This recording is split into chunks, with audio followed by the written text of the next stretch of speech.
Next, from the City Club of Chicago, Alderman Ed Burke delivers an address on the coming 200th anniversary of the Battle of Fort Dearborn. The fort was located in what is now downtown Chicago. In August of 1812, the fort was attacked by Indians, resulting in its soldiers and their families being slaughtered. This runs about 30 minutes.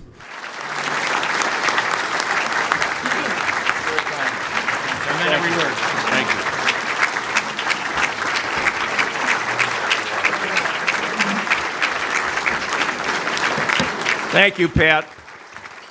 Thank you very much for those very, very kind and generous remarks. I'm delighted to be able to be with all of you this afternoon and to thank Jay and his board for the kind introduction and invitation to be present with you. I've been especially looking forward to the opportunity to speak with you this afternoon as we are quickly approaching a significant date in our city's history. One that I hope will lead us to a deeper understanding of all the forces that created this region as we know it today. August 15th, 2012 will mark the 200th anniversary of an extraordinary event in Chicago, the Battle of Fort Dearborn.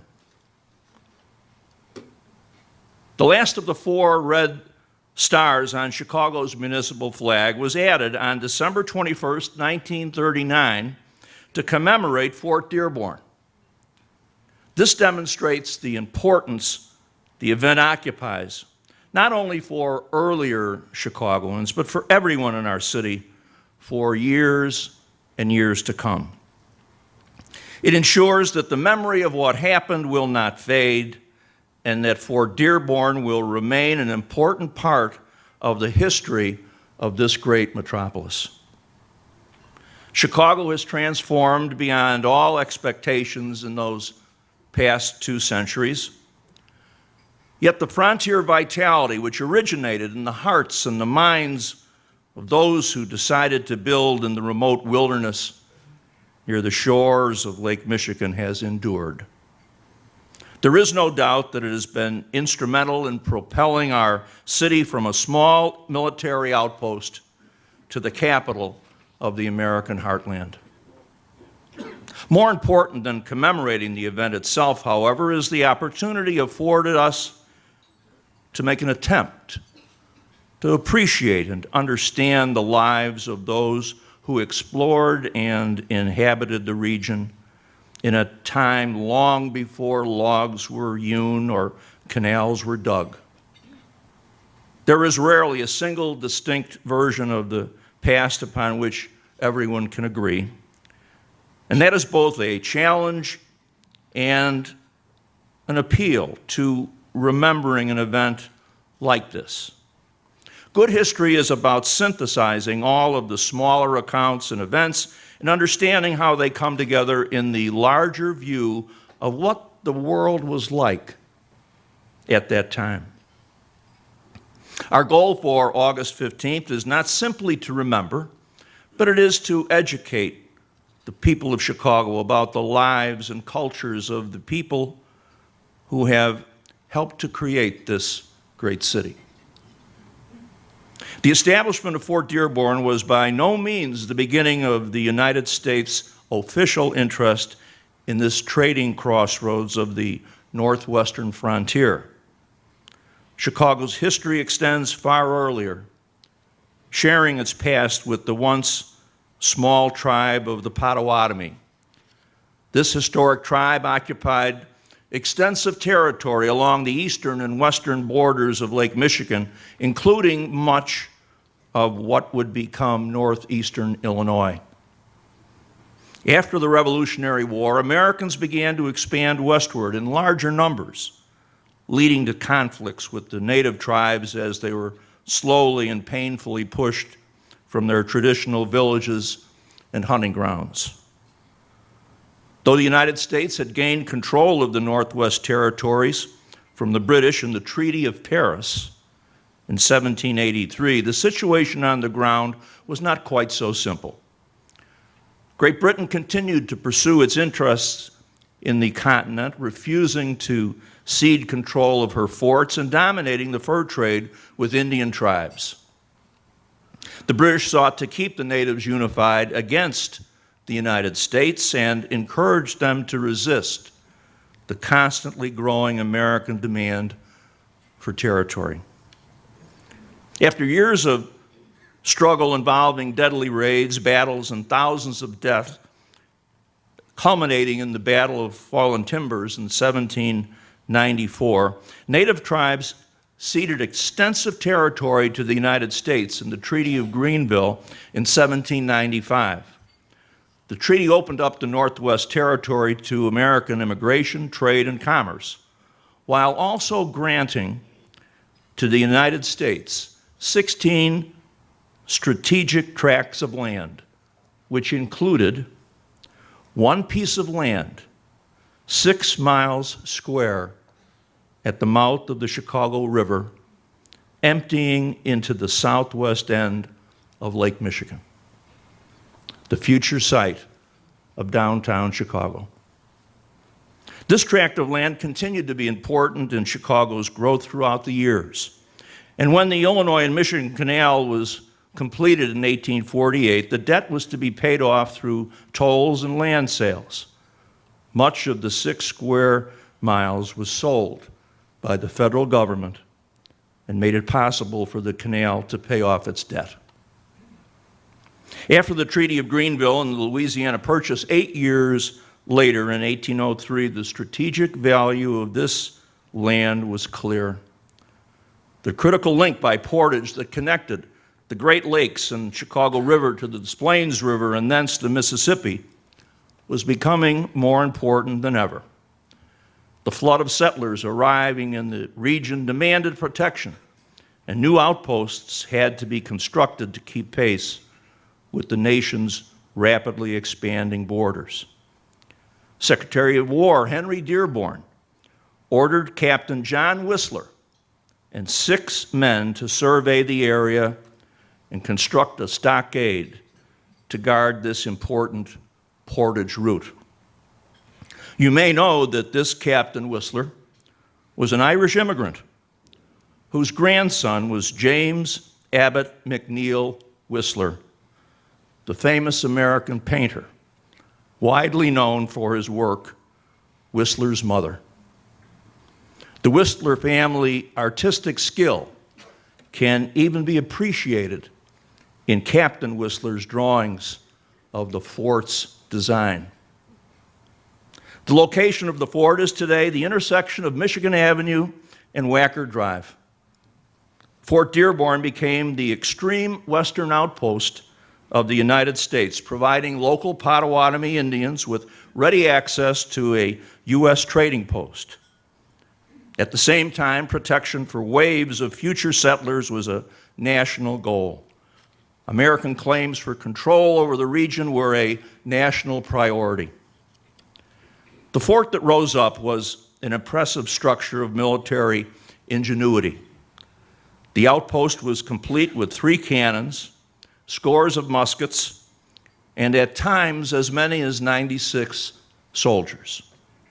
They lived behind 14-foot hewn log walls topped with iron crow's feet, which were in turn surrounded by a lower second fence of saplings, creating a no man's land in between. The tiny fortification was very much a world of its own, far removed from the civilization of the East. The means of communication available to residents of Chicago were limited to late arriving messages and rumors. One can imagine the utter sense of detachment that Captain Whistler and his men must have felt from November to May. The relationship between the occupants of the fort and the Potawatomi were not always agreeable. The clothing, tools, guns, and supplies that could be acquired through the fur trade threatened to disrupt an established way of life that had existed for hundreds of years before the arrival of any American settlers.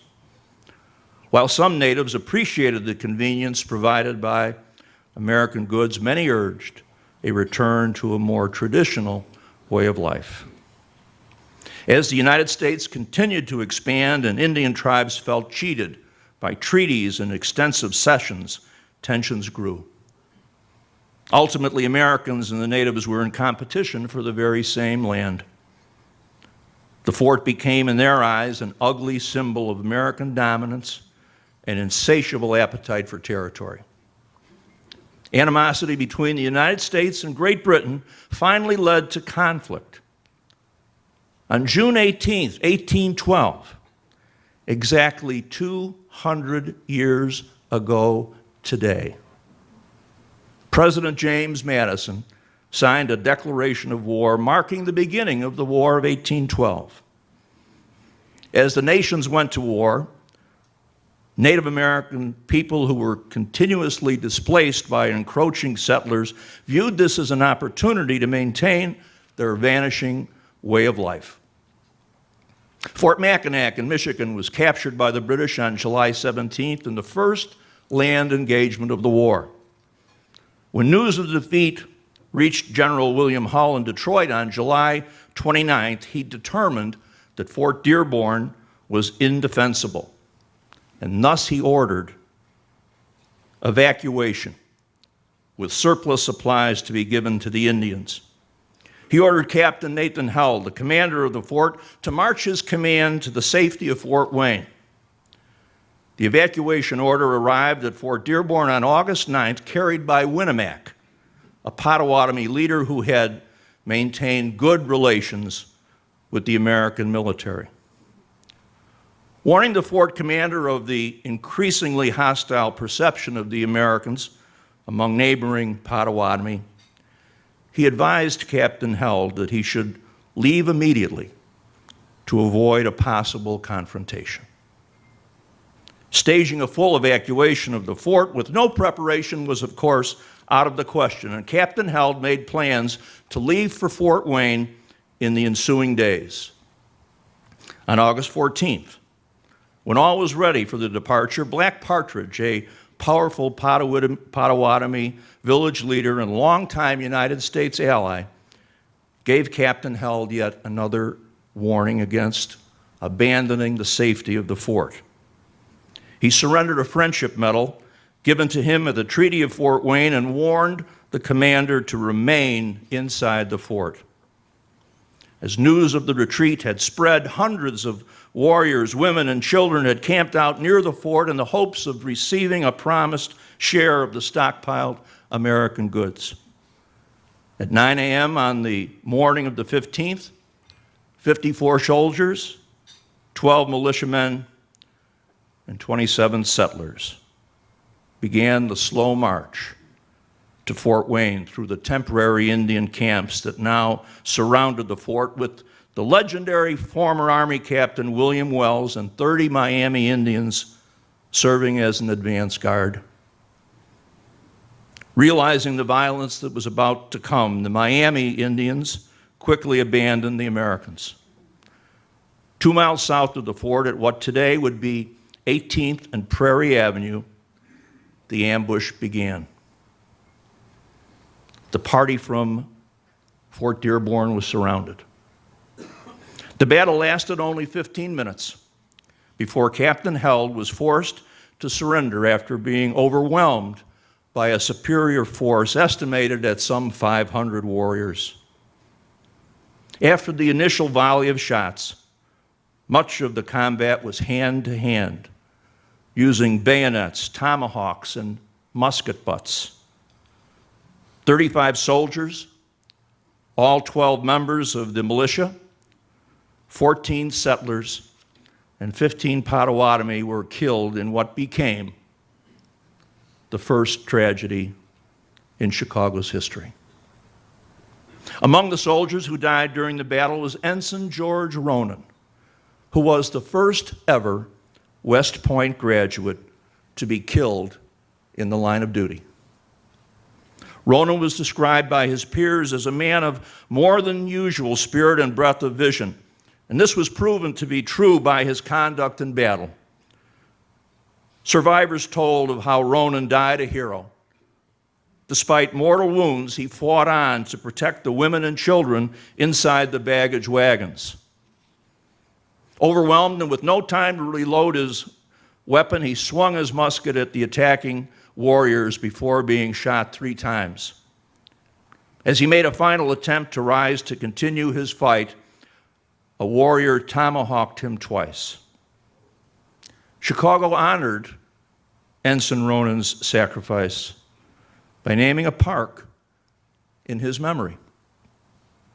Also killed by the warriors was William Wells, the former Army captain, warrior, and one-time Indian agent from Kentucky. Wells had been kidnapped and adopted into a Miami tribal family at the age of 12, earning widespread respect as a warrior. His expertise in Indian warfare served him well that morning as he shot down enemies from all directions before his horse collapsed underneath him. As he lay pinned by the animal, bleeding heavily in the sand with the last of his ammunition spent, he was shot in the head by approaching warriors.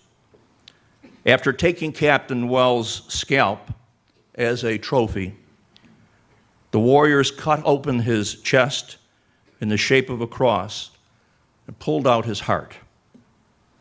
As the crowd grew larger and louder around the body of the famous frontier scout, they cut up his heart and ate it, thinking to imbibe Captain Wells' courage.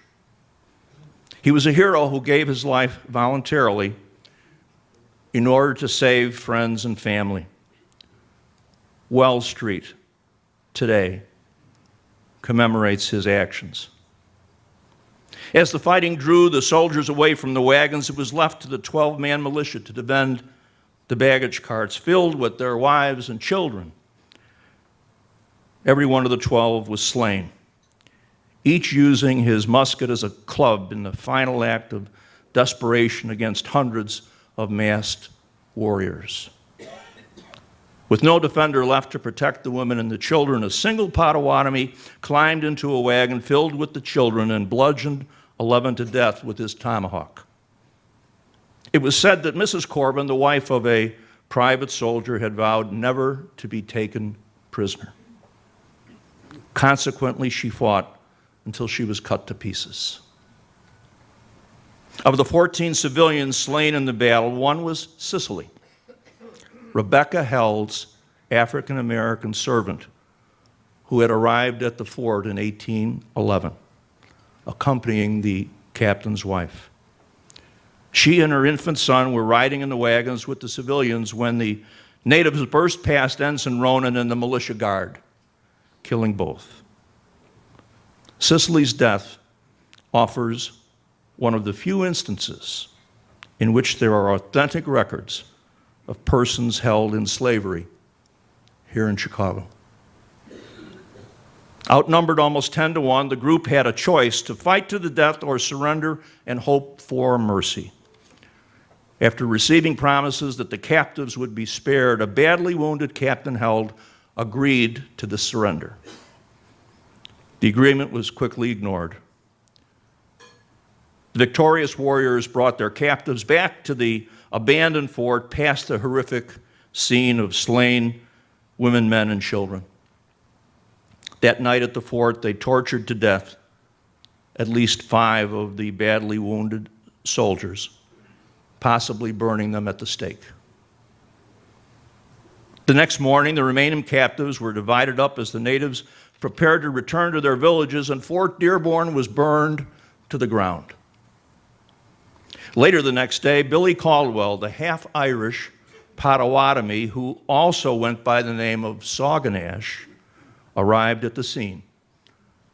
He was trusted by both Indians and soldiers and was often relied on to oversee the operations of John Kinsey's trading business. Caldwell learned upon his arrival that the Kinsey family was in danger. Some 20 Indian warriors who arrived too late for the battle were threatening the mother and children at the Kinsey home. Caldwell, dressed completely as an Indian, along with some friendly natives, persuaded the vengeful band to spare the Kinsey family. Mrs. Kinsey and her family were saved. Billy Caldwell continued to use his skills and his moderate character throughout his life. And years later, he became the first justice of the peace when he was appointed in 1825. The Sauganash neighborhood on our city's far north side, as well as Billy Caldwell Golf Course and Forest Preserve, today bear his name. Most of the surviving prisoners eventually found their way back to civilization either through ransom or escape, though some died in captivity. That was the case of Mrs. Needs, a wife of one of the soldiers. She, her husband, and infant child all survived the battle, only to die painfully in captivity. The husband died as a prisoner in January of 1813, and when the Indians became annoyed with her child's cries from hunger, the baby was tied to a tree and left to die of starvation and exposure. Mrs. Needs herself died soon after, from cold and hunger. When a captive became too weak or injured to travel, the tomahawk was often the solution. The area was sparsely inhabited until 1816, when the United States once again returned to rebuild, reportedly finding the bones of some of the battle's dead still lying unburied on the shore of Lake Michigan. Carrying on the tradition that began with the fort's original occupants, soldiers, traders, and settlers brought to the area a determination to carve out a new life. Through the bravery, the strength, the cooperation of Chicago's earliest settlers, the fort area was reclaimed and a city was born. It is the same pioneering spirit, is it not, that even today continues to make Chicago the city of big shoulders and the most American of American cities. Commemorating the 200th anniversary of the Battle of Fort Dearborn on August 15th allows us the opportunity to appreciate the historical significance of this event for both Chicago and the nation. But more importantly, it provides the chance to understand the causes of the tragedy. Indeed, it is not an occasion for blame or for vengeance or for anger, but one to foster a sense of mutual respect and admiration for all those who met their fates here, where the prairie meets the lake. Since many of the dead never received proper burial or acknowledgement of their sacrifice, it also offers us a chance to remember that they gave a full measure. A day of remembrance and reconciliation on August 15th will achieve this goal. We hope to encourage curiosity in the lives of Chicago's founders. It will permit us to celebrate those who died, those who lived, and the adversity which provided Chicago the strength to grow. Thank you so much for your kind attention, and may God bless America. Okay. Well, this is pretty appropriate. Kent Griffiths from Wolf Point Strategies. Billy Caldwell used to hang out there. Since when is a 500 to 100 ambush defined as a battle and not a massacre? Isn't this Orwellian? Welcome to the City Club. As I tried to say in my remarks, I don't think this is a time for anger or vindictiveness or vengeance. The facts are what they are, but I think we need to move on and look forward, not back. The Boston Massacre found just 5 civilians slain by British soldiers.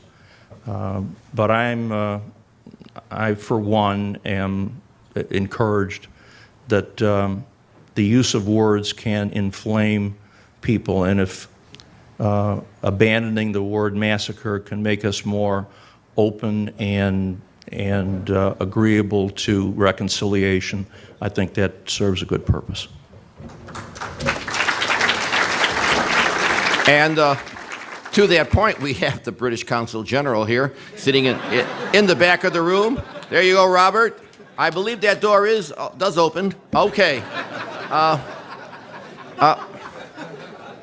Will there be an official ceremony, Alderman, on the 15th? Hopefully, we're working with some of the various groups who are interested in commemorating the event, and the local community groups, as a matter of fact, have really taken an interest in this. And if any of you drive out to 18th and Prairie, you'll see a plaque that commemorates the site. My colleague, Alderman Bob Fioretti, was very active in making sure that that site would be noted and commemorated. Okay, since we don't have too many historians in the room, how about a big round of applause for our speaker? Everybody got some...